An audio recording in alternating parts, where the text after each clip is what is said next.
అరుంధతి మేడంకి నా తప్పేం లేదని చెప్పొచ్చాను. వాడెవడో విక్కి పక్కి చేసిన తప్పుకి నువ్వెళ్ళి సంజయ్షి ఇచ్చొస్తున్నావా? నువ్వందరి దగ్గర అవమానపడాలా? అన్నా, కొన్ని రోజుల క్రితం వాడితో మాట్లాడడం మానేసింది నువ్వే కదా. అలానే ఉండకుండా మళ్ళీ మాట్లాడడం నీకు అవసరమా? కుక్చెల్లి, వాడు మరీ అతి చేస్తున్నాడని ఒక్క మాట చెప్పు. నేను విరాజన్న కలిసి వాడి కాళ్ళు చేతులు విరగ్గొడతాం. ఇప్పుడెందుకన్నా అదంతా? ఎందుకంటే వాడి వల్ల జరుగుతుంది చాలదా? పోయినసారి వాడి గురించి మాట్లాడుతున్నప్పుడే కదా భవానీ మేడం అవమానించింది. దానివల్ల జరిగిన గొడవ వల్లనే కదా నిన్ను ఇంటి నుంచి బయటికి పంపించారు. గతంలో జరిగిన విషయం ఇప్పుడు మళ్ళీ ఎందుకు గుర్తు చేసుకుంటారు? ఈసారి ఆ విక్కీ వలన, వాడిచ్చిన పాడైపోయిన పువ్వుల వలన మళ్ళీ దొరికిపోయావు కదా. ఇంకా పోన్లే అని వదిలేస్తున్నావా? లేదన్నా, వదలను. అడుగుతాను. వదలకు. వాడికి సరిగ్గా బుద్ధి చెప్పు. నీ వల్ల కళ్ళదంటే చెప్పు, నేను చూసుకుంటాను. చూడు చూడు చూడు, వాడు పంపించిన పూల వల్ల అయిన ఘనకార్యం చాలదన్నట్లు పంపించిన పూలు ఎలా ఉన్నాయి అని అడగడానికి ఫోన్ చేస్తున్నట్టున్నాడు. పక్కా కంత్రిగాడు వాడు. హలో విక్కీ, అది నేను పనిలో ఉన్నాను. ఇప్పుడు మాట్లాడడం కుదరదు. సాయంత్రం కలుద్దాం, అక్కడ మాట్లాడతాను. అలా కాదండి.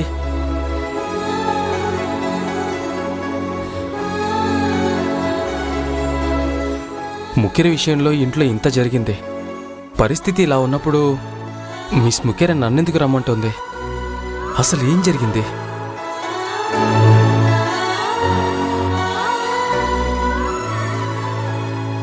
ఈ రోజు ట్రీట్ నాది. ఎవరు పే చేయడానికి వీల్లేదు. ఇప్పుడే చెప్పేస్తున్నా. Okay. 1 butter scotch, 1 mango, 1 strawberry ready. Hey, serve చేస్తున్నవాడు దత్తులానే ఉన్నాడు కదా? దత్తులాగా కాదు, దత్తునే.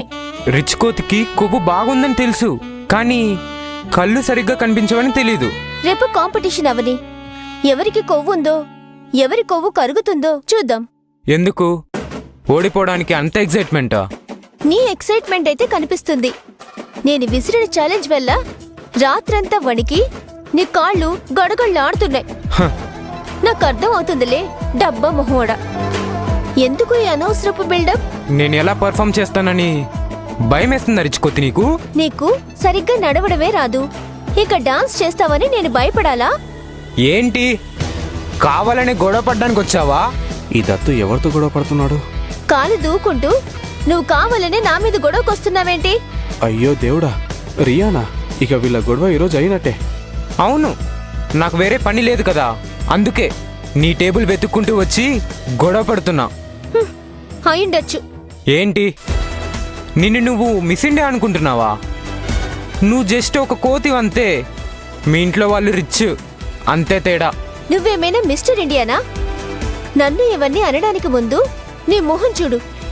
డబ్బా డబ్బా మొహం నీది. నన్ను నేనేమనుకుంటానని నీకు రిపోర్ట్ ఇవ్వాలా? ఒరే దత్తు, ఎందుకురా గొడవ పడుతున్నావు? ప్లీజ్ కామ్గా ఉండు. ఆ మాట తనకు చెప్పు. కాలేజీలో కావాలని గొడవకొచ్చింది చాలదన్నట్టు ఇక్కడికి కూడా వచ్చి వేధిస్తుంది. ఎందుకు ఆపుతావులే, వదిలేమను. పాపం, రేపు గెలవాలనే ఫ్రస్ట్రేషన్లో ఏదేదో మాట్లాడుతున్నాడు. గెలవలేకపోయేది నేను కాదు, నువ్వు. ఇద్దరు కాసేపు ఊరుకుంటారా? దత్తు రా నువ్వు. ఆగుమను, ఈరోజు తన నోటికి ప్లాస్టర్ వేస్తాను. నేను నీ నోటికి గమ్ వేస్తాను. ప్లీజ్ దత్తు రారా, అందరూ మనల్ని చూస్తున్నారు, రారా. వెళ్ళు వెళ్ళు, రేపు డాన్స్ చేయడానికి కూడా ఓపిక కావాలి కదా. ఏంటి జలసా? నేనిచ్చిన ఐస్ క్రీమ్ అరవకుండా తిను, నీ కడుపు మంట చల్లారుతుంది. రారా.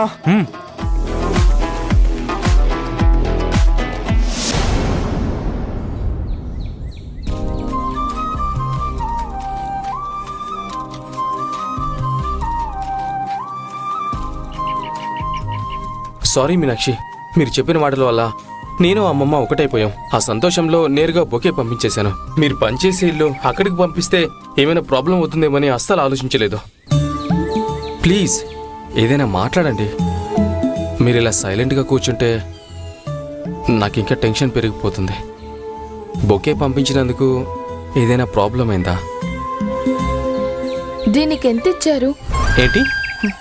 బొకేకి ఎంత అయింది అని అడుగుతున్నాను. బొకే ఆర్డర్ చేసింది అవి. ఎంత ఇచ్చాడో ఏంటో. మామూలుగా బొకేలకంతా ఎంత రేట్ ఉంటుంది? ఏం ఆలోచిస్తున్నారు? ఇది పంపించింది మీరే కదా. అవును నేనే, కానీ మీరు రేట్ ఎందుకు అడుగుతున్నారో అర్థం కావడం లేదు. మీరు చెప్పండి, ఎందుకని నేను చెప్తాను. 1500 లేదా ఒక 2000 ఉండొచ్చు. ఏంటి 1500? జీతం ఎంత అని అడగకూడదు అంటారు, అయినా అడుగుతున్నాను. మీ జీతం ఎంత? జీతమా?